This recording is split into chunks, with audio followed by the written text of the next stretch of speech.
You're 20 and your whole world is the driver's seat of a dented sedan in the back row of a community college parking lot. You're eating a gas station sandwich and cramming for the written exam. The car smells like old upholstery and nerves. 20 years later, you're at a long polished table, signing a contract that pays you $450,000 a year to run a force of almost 9,000 sworn officers. Between that beat-up car and that office is a career inside a system of more than 470,000 local cops across 11,000 departments. Every action, every decision, every mistake gets written down, and it follows you from your first day to your last. This is your life as a police officer in America, every level of it, and what the climb actually costs. If you like seeing how real careers get built, like this video and subscribe to Levels Deep. A new one every week. You've made it into the academy, 931 hours meant to turn you into an officer. On paper, your starting salary is $91,224, but that number feels a long way off right now. Your world has shrunk to polished boots, a ticking wall clock, and a sign on the cinder block: professionalism through training. The cadre take your first name. Here, you're just recruit. Your first issued gear isn't a weapon. It's a spiral notebook, a duty belt that feels too light without a sidearm, and a laminated copy of the mission statement. An instructor with a gravel voice lists the 5 core competencies: professional reasoning, human relations, problem solving, job knowledge, physical skills, and tells the silent room you'll be tested on all 5 by Friday. Your first failure comes fast. At morning bunk inspection, a drill instructor finds a bad hospital corner. You do push-ups in the cold hallway while the class watches. You learn to speak only when spoken to. The days blur into blocks. At the range, you meet your Glock 17 in a duty holster, and the commands become a chant: draw, index, reholster, repeat. An instructor appears over your shoulder and taps your trigger finger, a silent correction. In defensive tactics, the mats teach you what your body won't forget. You learn the geometry of handcuffs by feeling the steel bite your own wrists until the movement is automatic. You write a mock incident report for a simulated domestic dispute. The first draft comes back bleeding red ink. By week 6, you stop keeping the failed drafts. You shred them and start over. EVOC, the Emergency Vehicle Course, is 41 hours of high-stress driving and radio work. In a simulated pursuit, you key the mic and your mind goes blank. You forget your own unit number. The proctor, the same man who'll grade your final scenario, makes a quiet note. Your final test is a graded contact scenario. The rule is simple: observe, speak, decide, document. You pass. Graduation isn't a party, it's a handshake and transfer orders. The next morning you report to your station, where a field training officer is waiting. He's already read your whole academy file and he isn't smiling. For the next year, you're a probationary officer, with the full probation running 18 months. The FTO is your shadow, your judge, and your jury. He doesn't yell like the academy, but his silence is heavier. At the end of every shift, he fills out a daily observation report that decides your future. He points at the street, your first traffic stop. You pull over a sedan for a broken taillight, running the procedure in your head, call it in, and step out. As you walk up, you hear him clear his throat behind you. A sharp little sound of disapproval. You've approached through the blind spot with your weapon side exposed. You reset and start again. Your tools now are a Motorola APX radio and an Axon Body 4 camera on your chest, and the same Glock you qualified with, which feels different out here. Your first domestic violence call comes on a Tuesday after midnight. 2 people screaming in a kitchen, a baby crying in the next room. Your FTO takes the husband to the porch while you stay with the wife in the hallway. You see the bruise across her jaw right away, and your stomach knots as you turn on your camera to document it before you even ask what happened.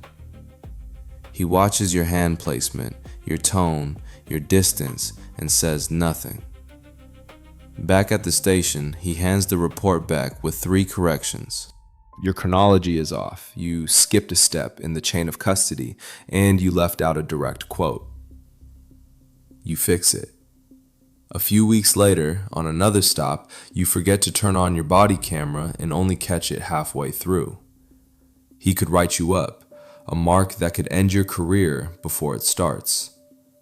Instead, he just says, fix it. On the next stop, you triple tap the camera before your door is even open. Months grind by. You start reading the tension in a room before anyone speaks. He lets you take the lead on disturbance calls and saves his corrections for the privacy of the car. You eat lunch standing at the trunk, typing a supplemental report. You stop returning family calls on shift. After 12 months, you sit for your final review. He slides the last daily observation report across the table. In the summary box, he's written 3 words: competent, independent, ready. You sign it, he signs it, your sergeant signs it. Monday, you drive your own unit. You're on your own. You're solo now. Your pay band runs from that $91,224 up to $124,236. You have your own beat, your own car, and a radio that feels like part of your nervous system. Your old FTO is back training another rookie. You nod at each other at roll call. You're peers now. Your shift starts at 14:30. Your pre-shift routine is fixed. Check the fluids and lights. Confirm the shotgun is locked in its rack. Inventory the kit bag. Gloves, evidence tape, a stream light, 2 doses of Narcan. Your taser rides on your non-dominant side. You sign for the keys, log into the mobile data terminal, and clear the station at 14:47. The first hours are municipal housekeeping, a barking dog, a repossessed car dispute, a gas station theft where the owner just wants a report number for insurance. Then the radio changes, a possible overdose at a cheap motel off the interstate. You're 3 minutes out and you're the primary unit. You beat the ambulance there. The room door is ajar. A man is on the bathroom floor, lips going blue, a used needle on the tile. You glove up, check for a pulse and breathing, find none, and push a full dose of Narcan into his nose. Nothing. You give the second dose, hands starting to shake. Still nothing. You start compressions, counting out loud to hold the chaos together. At 6 minutes, the paramedics take over. You step out to the hot parking lot and realize your camera has been recording the whole time, including your own strained breathing. He doesn't make it. A tired detective works the scene and asks you 3 simple questions. What time did you arrive? What time did you give the first dose? When did EMS make contact? You wrote down 2 of them. In the panic, you missed the third. He notes it in his own book and tells you, without heat, do better next time. The next morning, your lieutenant calls you in. You brace for a reprimand. Instead, he explains the paperwork. The family will read this report. A defense attorney might tear it apart in a deposition. A grant auditor might read it years from now. He tells you to spend the week riding with the senior officer and recalibrate. 2 weeks later, another overdose call comes in. This time, you're different. You announce your arrival time for the camera, state the time as you pull the dose, note the time you give it, and the response. This time, it works. The man gasps back, confused and swinging, and you hold him until EMS arrives. Your report is clean. The lieutenant signs it without a question. You stop flinching when the radio calls a high priority run. You become the officer dispatch leans on for the messy calls because your reports are clean and you keep a scene calm. Your sergeant pulls you aside and says he wants you on the next FTO list, training the rookies. The detective and sergeant exams are 4 years out, but the window is opening and you're already inside it. After 4 years of solid patrol, you pass the detective's exam. Your pay jumps to a band between $125,384 and $173,721. The job isn't about responding anymore, it's about investigating, testifying, and building cases that hold. You trade the patrol car for a desk in a squad room that smells like printer toner and burnt coffee. Your workspace is a pile of case jackets, a department Nikon, and a search kit on the floor. On the shared bench sits the unit's most valuable tool, a Celebrite extraction device that can pull data off almost any phone. Your drawer is full of fingerprint markers and evidence bags. Your first week, the sergeant drops a robbery follow-up on your desk. Patrol handled the initial response, took statements, canvassed, swabbed the register for prints. Your job is to find the thread. You read the file twice and spot a gap. 11 minutes between the suspect fleeing and the witness calling 911. You pull security footage from a gas station across the street, and 4 minutes into that gap, a car matching the description drives past. You write a warrant for the plate.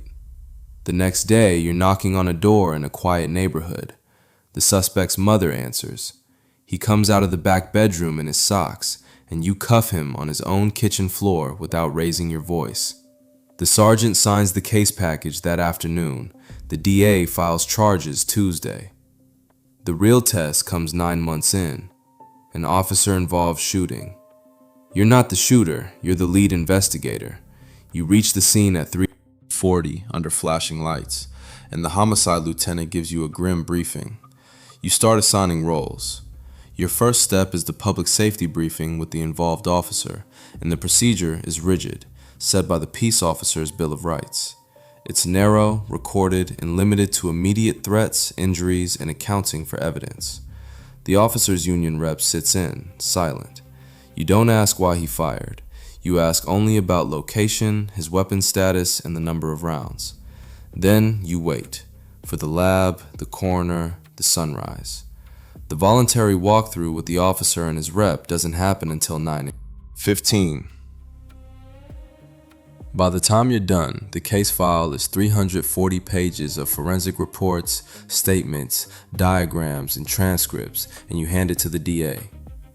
The DA reviews it and rules the shooting within policy. No charges against the officer. Then the family sues the city, and your file becomes the backbone of the defense. It holds up under deposition because your chronology is perfect. Every camera timestamp matches the radio logs, and there are no open questions. After the deposition, you close the file and never open it again. The patrol sergeant who pushed you toward the FTO list is a lieutenant now, running the day watch. He calls you directly about a string of complex burglaries. You take the case. Another step up. Level 5, the watch commander. You spend 2 years on the detective bench, then make lieutenant, and 2 years after that, captain. As a lieutenant, your salary climbs into the $149,605 to $175,872 range, and you become a watch commander. Your job isn't the single call anymore. It's deployment, resources, and answering up the chain. You read the overnight log looking for patterns, and you find one. 3 commercial burglaries on the same retail strip, same hour, same method of entry. You pull 2 units off the freeway corridor and put them on the strip for 4 nights. On the 3rd night, one of your units catches the suspect climbing a fence. Clean arrest. It goes to the detective bench and you never see the scene. You read the arrest report at 9 o'clock, sign it, and move on. You've stopped listening to the police radio at home. Thursday is the CompStat meeting. You walk in with a 1-page summary. The pattern, your deployment, the arrest, the plan for the next 4 nights. The deputy chief asks one pointed question about your use of resources. You answer it. The captain next to him asks nothing, which is how you know you called it right. Your leadership gets tested on a Sunday when a pursuit goes wrong. The suspect runs a red light and T-bones a civilian car. 2 injuries, 1 critical. You're the watch commander on duty, so you're in charge. Within 9 minutes, you've set up a command post in a nearby lot and approved an incident action plan. You name a public information officer for the media and a safety officer for the scene. You call for mutual aid from the next jurisdiction to run traffic. You brief your captain by phone before the first news van shows up. The civilian survives. The internal review of the pursuit takes 3 months, a full analysis of every decision, the radio traffic, the unit positions, the authorizations, the timestamps. Your name is on every page as the commander who held the line. The review finds your command and control was clean. You make captain on the next cycle. You're not waiting for the alarm anymore. You're up before it. The last step doesn't come from an exam. It comes from an appointment. You're named the 59th Chief of Police. The Board of Police Commissioners sets your pay, a memo listing a range from $408,475 to $507,509, and the City Council approves your base at $450,000. You're now running a department of nearly 9,000 officers. Your swearing in is on a Wednesday. In the 3rd row is your former lieutenant, the one whose career you saved on that Sunday pursuit. Your first day isn't about crime. It's about governance. Someone hands you a budget book the size of a phone book. You hold a press conference. You have back-to-back meetings with the union president and the city manager. Day 2, a critical incident breaks at 4:20. Another officer-involved shooting. You're briefed in your kitchen by 4:50.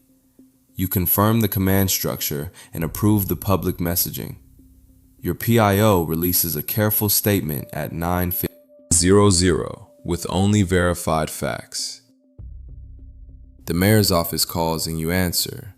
The community oversight board calls a meeting and you go. One afternoon, you sign a policy revision on body camera activation. It closes the exact loophole that almost got you fired as a rookie. You promote a new deputy chief, a sergeant who once served on your watch. You testify before the city council, not about a single crime, but about retention, wellness, and staffing. The screen behind you shows that only 11% of first-line supervisors in local departments are women. You point at the number and say it's going to be higher, and you commit to a target. You've learned to stop reading the anonymous comments online. The work has the same shape as the watch commander job: read, decide, explain, sign. But the room is far bigger, the microphone is always on, and your signature reaches across the whole city. In your second year, the chair of the commission asks over coffee if you take a second term. You say yes, and that afternoon you sign the memo. The recruit who stood for bunk inspection in a cinder block hallway now signs the policy that decides how the next generation uses its cameras. The mission statement and its 5 competencies, the ones that hung over your bunk, are framed behind your desk now. Same words, different weight. Parking lot, again. The FTO who fixed your hand position on that first stop is long retired. The lieutenant who held the line on that Sunday is your deputy chief now, briefing you every morning.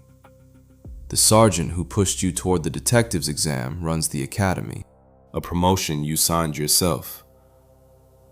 There were the family dinners you missed. There were too many funerals where you stood in dress blues, saluting the casket of an officer younger than you. That's the cost, and you carry it without complaint. The view from this office isn't more tactical, it's more textual. The decisions are slower and their reach is wider. The raw courage the public pictures still belongs to that rookie standing in a stranger's kitchen at 2 a.m. watching their hands. Your job up here is to sign that room and that officer into the permanent written record of the department. You wake before the alarm. You read the overnight summary. You walk into the morning briefing, and your deputy chief slides a folder across the table. A recruit class graduates Friday. 47 names. You sign the cover sheet and hand it back. Somewhere on that list is a 20-year-old who is, right now, eating a sandwich in a dented car, dreaming of a future they can't picture yet. You'll shake their hand on Friday. They won't know your face. And that's the job. If this was worth your time, like it and subscribe to Levels Deep. We break down how real careers actually get built, one every week.